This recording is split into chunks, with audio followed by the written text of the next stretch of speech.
اچھا، اصول تفسیر کے حوالے سے سلسلہ ہمارا چل رہا ہے۔ اگلا بڑا بہترین اصول ہمیشہ ذہن میں رکھیے گا، اور یہ تھوڑا تفصیلی جائے گا اور اس کے کئی پارٹس بن سکتے ہیں، اور لیکن انشاءاللہ تعالی زندگی میں بہت آپ کو فائدہ دے گا۔ وہ یہ کہ قرآن پاک کی تفسیر کرتے ہوئے عموماً ہوتا یہ ہے کہ اسرائیلی روایات آتی ہیں جن کی بنیاد پر ہم قرآن کی تفسیر کرنے لگ جاتے ہیں یا قرآن پاک کو ہم سمجھنے لگ جاتے ہیں۔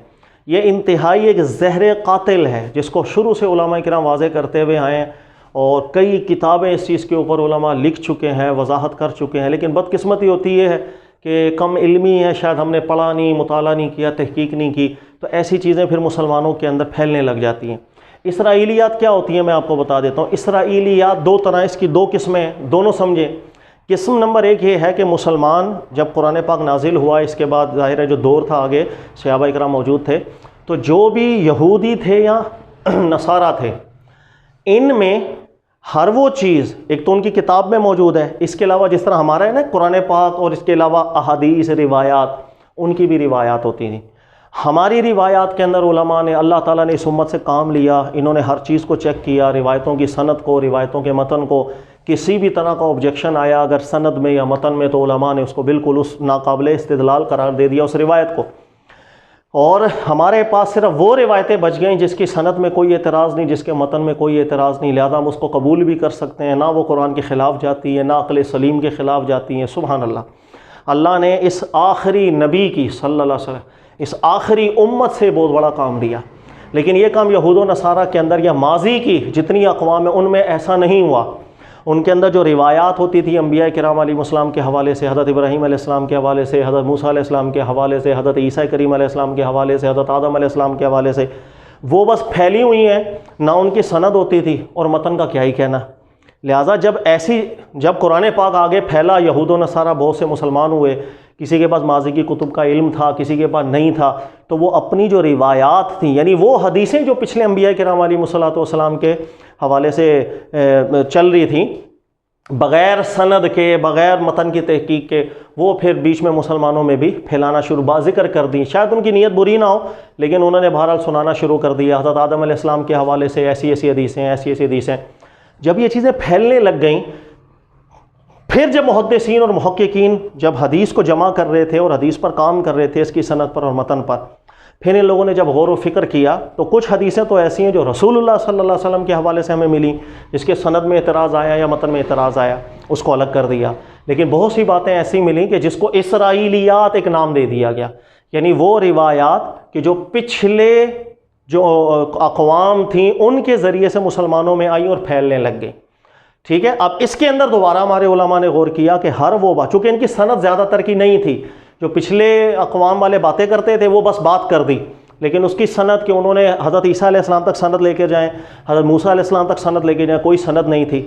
لہٰذا وہاں پر صرف ایک ہی سٹیپ تھا کہ علماء کرام نے غور کیا کہ اس کا متن قرآن سے کلیش کر رہا ہے، ایسی اسرائیلی روایات کو بالکل سائڈ پہ کر دیا، کیونکہ قرآن ہمارے پاس فرقان ہے، بتا دیتا ہے جو اس سے مخالف ہوگی ہم اس کو قبول نہیں کریں گے۔ لیکن اسرائیلی روایات کے اندر ایک مسئلہ اور آنے لگ گیا کہ جب یہ باتیں مسلمانوں میں پھیلنے لگ گئیں تو مسلمانوں میں بہت سے لوگ ایسے تھے جو بیس بدل کے مسلمان تھے، منافق لوگ تھے، پتہ نہیں کس طرح کا ان کا ذہن تھا، انہوں نے پھر جھوٹی سندوں کا لبادہ ان کو اوڑھ دیا۔ جھوٹی سندوں کا لبادہ مطلب ایک شخص نے، ایک تابعین کے دور میں ایک شخص تھا منافق نما، اس نے کہہ دیا بھائی یہ بات میں نے فلاں سے سنی تھی، اس نے صحابی سے سنی تھی، عبداللہ ابن عباس سے، عبداللہ ابن مسعود سے، فلاں صحابی سے، عبداللہ ابن زبیر سے، تو ایک چین بنا کے لوگوں میں بات پھیلا دی۔ اب جب چین بنا کے پھیلا دی تو بظاہر ایسا لگ رہا ہے کہ یہ اسرائیلی بات نہیں، ہمارے دین کی بات ہے۔ اب پھر علماء کرام کی بارگاہ میں جب یہ معاملہ آیا تو انہوں نے سند دیکھی، سند بالکل ٹھیک، لیکن متن دیکھا قرآن کے خلاف، متن دیکھا وہ دیگر سنت ثوابتہ کے خلاف۔ پھر علماء کرام نے ایکشن لیا اور بتا دیا کہ جو صحیح سند کی چینیں بنائی گئی ہیں یہ باطل بنائی گئی ہیں، یہ مضمون اپنے متن میں ان ایکسیپٹیبل ہے، اسے کوئی استدلال نہ کیا جائے۔ لہذا اسرائیلی جو روایات ہیں یہ دو طرح کی ہوتی ہیں، ایک وہ جس میں کوئی سند مذکور نہیں ہوتی، اور ایک وہ جس کے اندر جھوٹی سند بنا دی جاتی ہے، اسے سریقۃ الاسناد بھی کہا جاتا ہے، جھوٹی سند۔ یہ جب فتنہ مسلمانوں میں آنا شروع ہوا، اسرائیلی روایات بہت پھیلنے لگ گئیں، سند کے ساتھ بغیر سند کے۔ اللہ رب العزت کا خاص کرم ہمیشہ سے اس امت کے اوپر رہا ہے، اللہ تعالیٰ نے اس دین کی حفاظت کی، اور ہر طرح سے جو باطل کی طرف سے حملے ہوئے ہیں اللہ تعالیٰ نے اس کو روکا علماء کے ذریعے. پھر علماء کرام نے محنت کی اور انہوں نے دونوں طرح کی اسرائیلی روایات، ہر وہ اسرائیلی روایات جو بغیر سند کے اہل کتاب سے ہم تک پہنچی یا جو سند کے ساتھ پہنچی تھی، چاہے صحیح سند کے ساتھ لیکن وہ جھوٹی روایات تھیں، اس کا متن ان ایکسیپٹیبل تھا، سب الگ کر دیا. اس کے اوپر بہت سے علماء نے کتابیں بھی لکھی ہیں، اور اس کے اندر ایک میرا بھی ایک مضمون ہے، تھوڑا بڑا مضمون مطلب چھوٹی سی کتاب ہے، اور وہ انشاءاللہ تعالیٰ قریب منظر عام پر آنے والی ہے. حرم کے علماء کرام نے بھی باقاعدہ اس پر کتابیں لکھی ہیں، اور اس پہ میں باقاعدہ آپ کو بیان بھی کر دیتا ہوں. محمد شاہبہ، ان کا کتاب ہے الاسرائیلیات فی القرآن، قرآن میں اسرائیلی روایت ہے. اتنی بہترین یہ کتاب ہے، اس کے اندر کوئی میرے خیال ہے سینکڑوں کی تعداد کے اندر اسرائیلی روایات ذکر کی ہیں، جن کی سندیں صحیح ہیں، جن کے متن میں عیب، سب لکھ کر کے انہوں نے کہا کہ ان ایکسیپٹیبل، سب کو دور کر دو اور اپنے قرآن کی تفسیر کو ان برائیوں سے، اسرائیلی روایات کے گند سے بچاؤ. اور یہ جو کتاب ہے یہ حرم کے اندر اتنی قابل قبول کتاب ہوئی الحمدللہ. جو حرم کے بڑے بڑے علماء ہیں، صالح منجد صاحب، دیگر علماء، وہ سب اس کے ریفرنسز بھی دیتے ہیں اور تعریف بھی کرتے ہیں کہ اللہ تعالیٰ نے ان سے بھی بہت بڑا کام لیا ہے. تو ایک چھوٹا سا مجموعہ ہم بھی تیار کر رہے ہیں، ان قریب انشاءاللہ وہ بھی آ جائے گا. اچھا، اب کیا ہے، اب اس کی ترتیب دیکھیے گا. قرآن پاک میں جتنے نبیوں سے متعلق، انبیاء کرام علیہ السلام سے متعلق قصص آئے ہیں، آدم علیہ السلام سے متعلق، حضرت موسیٰ علیہ السلام سے متعلق، حضرت عیسیٰ علیہ السلام سے متعلق، حضرت یونس علیہ السلام سے متعلق، حضرت ابراہیم علیہ السلام سے متعلق، یا دیگر انبیاء کرام علیہ السلام سے متعلق جتنے بھی قصص قرآن پاک میں ذکر ہوئے ہیں، اسرائیلی روایات کا جو گند ہے، جھوٹی سندوں کے ساتھ، چاہے صحیح سند کا لبادہ اوڑھ دیا اس کو یا بغیر سند کے ساتھ، ہر ایک سے متعلق مل جاتا ہے. اور بدقسمتی ہوتی یہ ہے کہ اگر انف نالج نہیں ہوتا تو ہم کئی تفسیروں کے اندر بھی پڑھ جاتے ہیں کہ بھئی کسی فلاں شخص نے تفسیر لکھی لیکن اس میں اسی اسرائیلی روایت سے استدلال کر لیا. بہت غلطی ہوتی ہے. تو یہ ہمیشہ ذہن میں رکھیے گا، اسرائیلی روایات سے قرآن پاک کو کبھی حل نہیں کیا جاتا. اس کا بھی وہی اصول ہے، قرآن کے مطابق ہوتی ہے مانی جاتی ہے، مخالف ہوتی ہے قبول نہیں کی جاتی، چاہے صحیح سند کا لبادہ اوڑھ لیا جائے. تو یہ سلسلہ بھی ہمارا شروع کر رہے ہیں ہم انشاءاللہ تعالیٰ، کیونکہ اس کے اندر کافی واقعات ہیں حضرت آدم علیہ السلام سے متعلق، دیگر انبیاء کرام علیہ السلام سے متعلق. تو میں انشاءاللہ کوشش کروں گا یہ جلدی جائے. مسئلہ نمبر 1 دیکھیے گا، حضرت آدم کریم علیہ السلام سے متعلق اللہ تعالیٰ نے واقعات ذکر کیا. اللہ تعالیٰ نے قرآن پاک میں واضح طور پر ارشاد فرما دیا جو واقعہ حضرت آدم علیہ السلام سے متعلق ہوا، کہ آدم علیہ السلام کو فرمایا گیا لا تقربا هذه الشجرہ، اس درخت کے قریب مت جائیے گا، باقی آپ جہاں چاہیں کھائیں پئیں، حیث شئتما. پھر شیطان آئے، فوسوس لہما الشیطان، پھر شیطان نے ان دونوں کو وسوسہ دیا. دیکھو قرآن نے واضح فرمایا حضرت آدم علیہ السلام اور حضرت حوا، ان دونوں کو شیطان نے وسوسہ دیا تھا. فأزلہما، وہ جو ہے حالت نسیان کے اندر وہ یہ ایک عمل کر بیٹھے. پھر یہ پورا واقعہ قرآن میں ذکر کیا. دیکھیں اللہ تعالیٰ نے بالکل واضح فرما دیا شیطان کا یہ وسوسہ دونوں کے لیے تھا. لیکن ہمارے پاس کچھ روایات آ گئیں، جیسے ابن جریر وغیرہ نے ذکر کیا اپنی تفسیر کے اندر، اور وہ روایت یہ تھی، میں اس کا خلاصہ بیان کرتا ہوں، آپ نے بھی کئی دفعہ سنی ہوگی.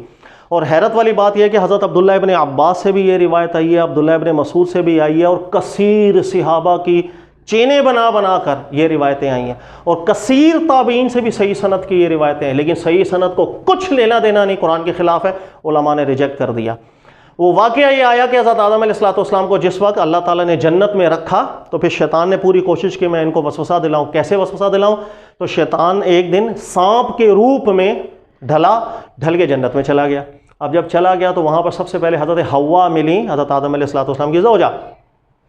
تو شیطان نے حضرت حوا کو وسوسہ دیا اور ورغلا دیا. حضرت حوا نے پھل کھا لیا. اب جب پھل کھا لیا شیطان نے کہا میرا کام ہو گیا، چلا گیا. پھر حضرت حوا نے حضرت آدم علیہ السلام کو مجبور کیا تھا پھل کھانے کی طرف، پھر حضرت آدم علیہ السلام نے بھی پھل کھا لیا. یہ واقعہ ذکر ہوا. نمبر 2، اس کے بعد پھر مکمل تفصیل ہے کہ چونکہ شیطان جو ہے وہ سانپ کے روپ کے اندر آیا تھا اور ایک مور کو رکھا گیا تھا اس کی حفاظت کے لیے. کئی روایتیں آئی ہیں، تو اس لیے آج بھی دنیا میں دیکھا جائے گا مور سانپ کا دشمن ہے، جہاں دیکھتا ہے اس کے پیچھے پڑ جاتا ہے. یہ پورا ایک قصہ بن گیا. پھر اس کے بعد ذکر ہے حضرت آدم علیہ السلام کو جس وقت اللہ نے جنت سے اس زمین پر بھیجا تو چہرہ بالکل کالا کر دیا تھا، اللہ تعالیٰ نے اس دنیا پر بھیجا. پھر آدم علیہ السلام توبہ کرتے تھے، معافیاں مانگتے تھے. جب آپ کی معافی ہو گئی پھر آپ کا چہرہ بالکل درست ہو گیا. پھر اسی روایت کے اندر ذکر ہے کہ حضرت آدم علیہ السلام کو ہند میں بھیجا گیا تھا. اور آپ حیران ہوں گے آج بھی سری لنکا کے اندر ایک جگہ ہے جہاں پر بیان کیا جاتا ہے حضرت آدم علیہ السلام کی قدم مبارک کے نشان ہے. یہ آپ نے بھی شاید سنا ہوگا، لیکن وہ بالکل جعلی، یہ جھوٹی بات تھی.